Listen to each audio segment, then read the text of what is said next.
ဒီတစ်ခါမမေချက်ကျွေရတော့ပဇွန်ကျဲဥကျော်လေးပါအဆက်ကြိုက်တဲ့လူဆိုရင်ဘိတ်ချင်နဲ့စားရင်ပိုကောင်းပါတယ်ချက်ရတာလည်းအရန်လွယ်ပါတယ်အရင်ဆုံးဒေအိုးတဲ့ကိုစီလေးနည်းနည်းထည့်ပါတယ်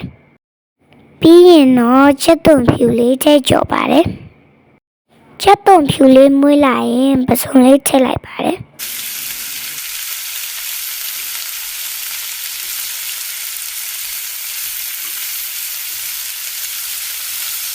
ပဇွန်လေးချက်လာရင်ပဲငန်ပြာရီအချုံမောင်းနဲ့ခရုစီထည့်ပါတယ်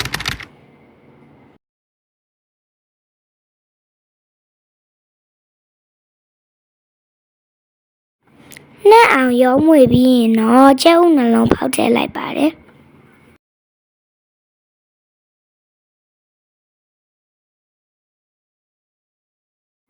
ကြက်ဥလေးကြက်ရင်အပေါ်ကကြက်သွမိတ်လေးဖြူပြီးတော့စားလို့ရပါပြီအဆုံးထိကြည့်ပေးလို့ကျေးဇူးတင်ပါတယ်ဘိုင်ဘိုင်